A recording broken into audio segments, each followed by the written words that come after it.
Hey guys, it's 4 a.m. on Christmas Eve, 4 a.m. in the morning, and I'm still here at work. I'm still here at the shop. I got sidetracked today. I wanted to look on.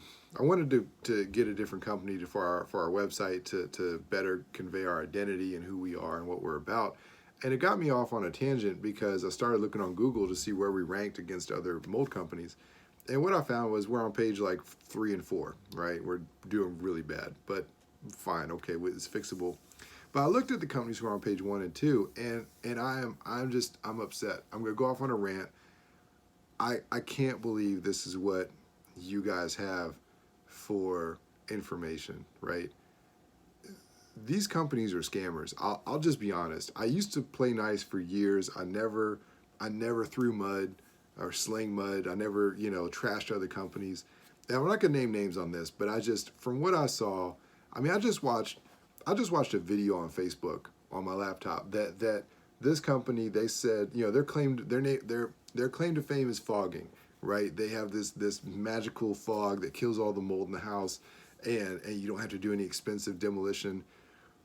I can't believe that this is still legal, honestly. I just mold has been unregulated for so long. Virginia has stopped licensing. DC is licensing, but nobody's watching over any of the companies doing the remediation. And like fogging, for example, it hasn't been recommended since the 2008 edition, of the S520, because it's notorious for sending people to the emergency room. If you're in the house and they do this fog, it will screw you up, right? I've done it. We did fogging for years. Don't think we walk on water. I know exactly what fogging does. And if you weren't wearing your respirator, you would hack your lungs out. You would regret it. You'd be hacking your lungs out for the next 30 minutes. It was not fun. It was not fun at all. And so if you as the homeowner walk into that, you're going to be screwed up. And it also, too, it left a chemical residue all over everything.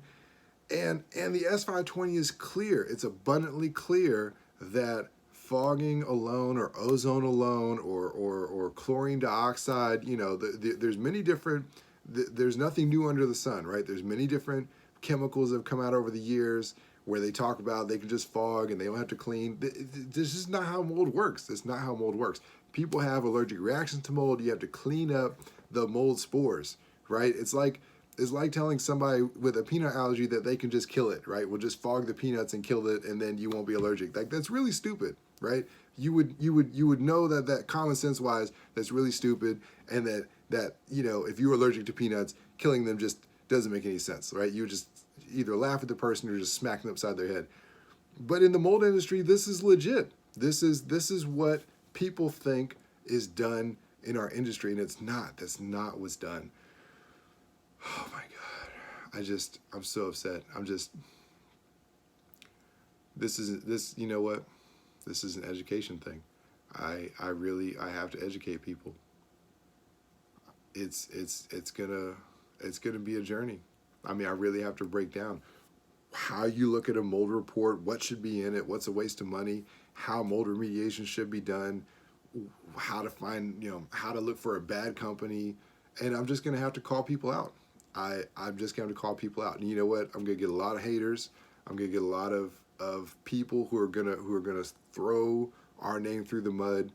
Fine. You know what? Fine. Because if it helps out somebody out there, that they watch our videos and they get it, right? It makes sense to them that this is the way this should be done. Because I'm not pulling any punches, and I'm going to document this. I'm going to tell you exactly where it comes from. It's going to come straight out of a book called the S520 Standard for Professional Mold Remediation. That is literally the title of the book. The Standard for Professional Mold Remediation. It's an ANSI standard. ANSI is a big deal. I'll explain all about this, why this is a big deal. But this is the only book in the whole mold remediation industry that is the ANSI standard. That's the national standard for America for how mold remediation should be done from Maine to California. I'll explain this. But this is what has to be done. I was reading a Washington Post article, and they had mold in Fort Meade, and they had a Navy sailor who was living there with his family, and he couldn't afford remediation, and he was literally, they said he worked a second job and he was selling his blood. That's crazy. I mean, the people need help. Virginia just repealed. I just discovered this on my own. I was doing research for an article. I just happened to notice Virginia had a law on the books that protected tenants from landlords. That the law said that that they had mold, visible mold, in their property, that had to be professionally remediated, right? And it protected people. And I was just doing some research for an article, and October 2019 they repealed it. No reason given, none at all. This hurts people, right? Mold hurts people. This isn't, we're not painting a wall, we're not putting in cabinetry, right? We're not putting in carpet, people call us contractors, but we're not. This is really for your health, and mold hurts people. And there are these clowns out here masquerading as professional remediators, telling people that they don't have to set up negative air pressure, that their machines are so great that the filters in them don't have to have negative air pressure. That is stupid. That is so stupid. That is not what the S520 says. That is not how the asbestos abatement guys do their work. That's not how anybody who does their work where anything might be released that's airborne, nobody does it like that. It's all under negative air pressure. Negative air pressure is so critical. You people need to know what that is. There's so many companies that do not do that in our area and countrywide. Honestly, countrywide, this is such a huge problem in our culture and our health and everything. We just did a project for a couple in DC, and it was one of the companies that was on page one, that they had remediation done by them. They came in, they set up an air scrubber in the middle of their room, they started tearing out the wall, and they opened the window. They opened the freaking window. Do you know how irresponsible, how negligent that is? Do you know, that's in our world, that's like malpractice level of stupidity, right? Because the crew thought that this was like an engineering control. They thought this was a good thing. Like this is what they should be doing. If you're actively tearing out moldy walls and you open up that window, well, guess what? All this wind and air from outside comes in, right? It's Mother Nature out there, and it puts the room under positive pressure, and it drove all that mold into their house. And he got sick, right? She was sick before. She was the driving force for having remediation done, but then he got sick. And then they started researching it going, wait, this isn't right. And they found us, thank God, we went ahead and remediated it. And you know what? This isn't a plug for us. This isn't a plug for Valor. This is just a plug for, just do your research. And you know what? The reason I'm upset is there's nothing out there to help people. There's nothing out there to help people. There's no website that really breaks it down for people and, visually, right? Videos, 3D animation videos, and something has to be done. Something has to be done. There's too many people dying. I'm not being dramatic. Charlie Wilkes died 9 months ago of cancer. It's not mold related. Don't think I'm talking about it. He died from mold.